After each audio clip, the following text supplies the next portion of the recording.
Hello everyone. Atlantic Digest named Dele FAROTIMI as Man of the Year.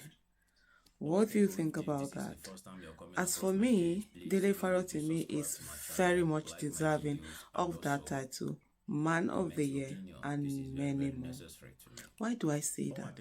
Dele FAROTIMI is one person that has always stood for what is right.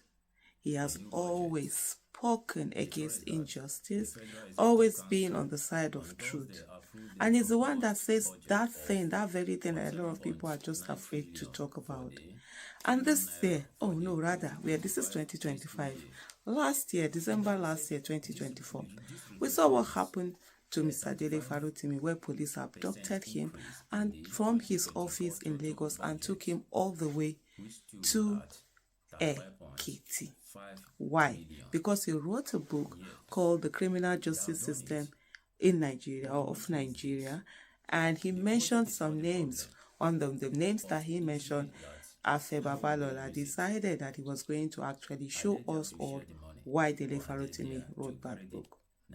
Like I've always said before, and I'm going to repeat it today, Afe Babalola has every right to sue Dele FAROTIMI and take him to court if he feels that what Dele FAROTIMI wrote in his book defamed him, maligned him, or libeled him. But what Afe Babalola did not have a right to was to use the police. That even though the police is a willing tool of oppression for anyone who can afford them, but he didn't have a right to use them to oppress him, to abduct him, take him to a state, and even charge him for a crime that is not a crime. Well, we saw all of that happening. We saw Dele FAROTIMI at the end of the day getting his bill. The matter still continues, and how unbroken he is, resolute and standing and going on and being such a tower of strength. Dele FAROTIMI has shown every one of us that we are as strong as our weakest link and as weak as our strongest link. And that if we come together and put our voices and raise our voices on issue, we will always win. For those who try to bring us down one after the other, they can't succeed if we stand together and do not allow the division that will happen. Like Dele FAROTIMI said when he came out, that people stood for him. Nigerians came together and stood for him. And for a moment, we were all united across different religion, different tribe, different gender, different age, different economic status, and also different educational background. We all stood against injustice. So yes, I do believe that Dele FAROTIMI is deserving of that title, Man of the Year. He has done so much for us Nigerians, and he's still doing more, and he continues to do more. May God bless him.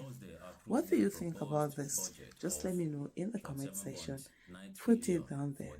And I'm going to leave you now with some of different of Dele FAROTIMI's, videos, things he said, and stuff like that.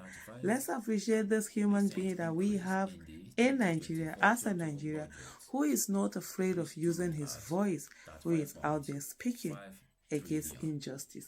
And there was something he said when he came out, when he broke down crying, and he said Nigeria did not happen to him because you added your voice to that whole thing. Thank you so much, everyone. And please enjoy some of Dele FAROTIMI moment. Bye. We stopped being human because we became Nigerians. They divided us and we fell for it. Because you wouldn't see me as a Yoruba man, you spoke for me. Because you wouldn't see me as a Christian, you spoke for me. Because you spoke. Because you spoke. Because you spoke.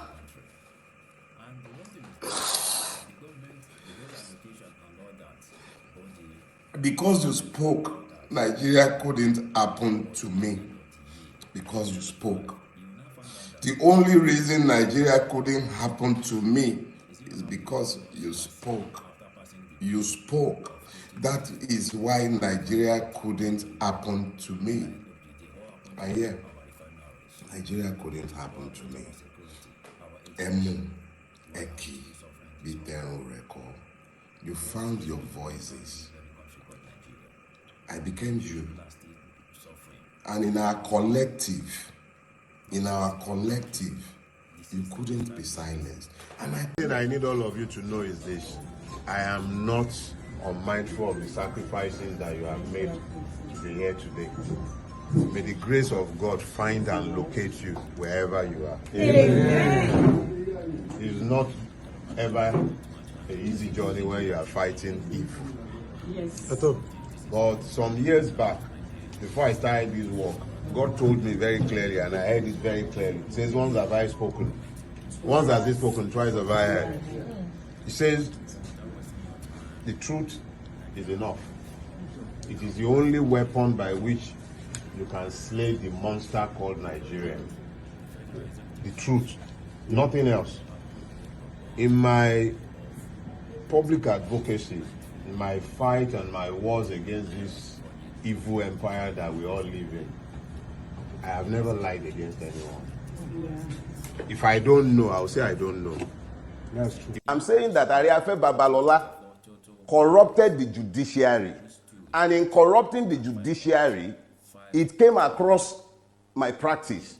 When I came across it, I challenged it as a lawyer and I fought it to the point where he could not enjoy the fruit of his exertion in the Supreme Court.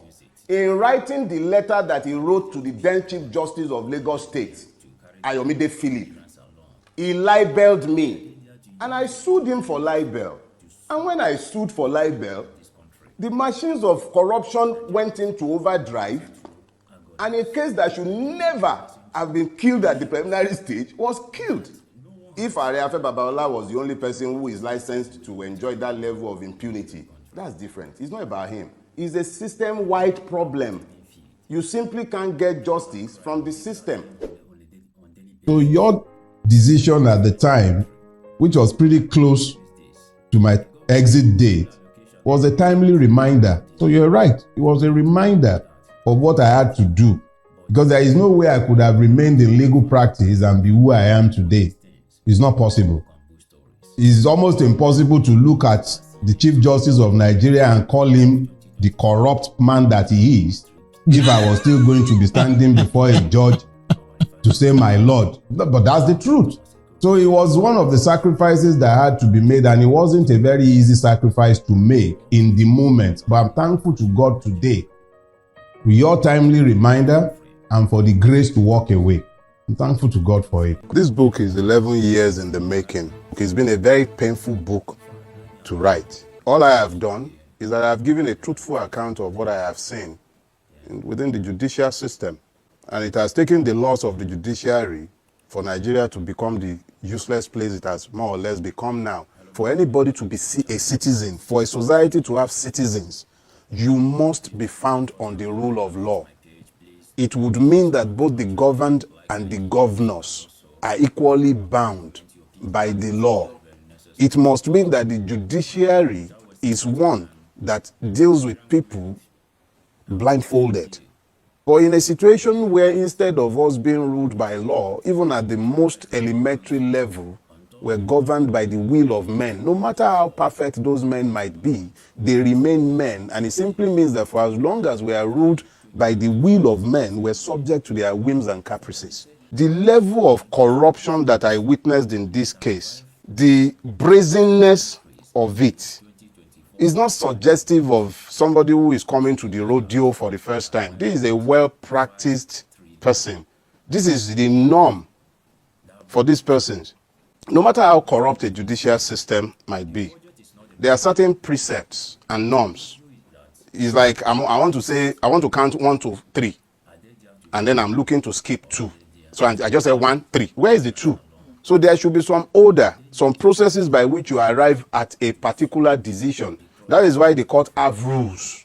But when you see the highest judicial body in the country flouting its own rules and acting in a manner that is suggestive of impunity, then you know that something is very abnormal in that situation. When people become so powerful that they don't even care or believe that they are subject to any law. The law does not apply to them. The brazen impunity by which they did what they did made it impossible for maybe somebody else might have been able to find peace and walk away and be telling the story when they sit amongst their friends and they are sharing beer and cognac. But I'm not interested in beer parlor talk.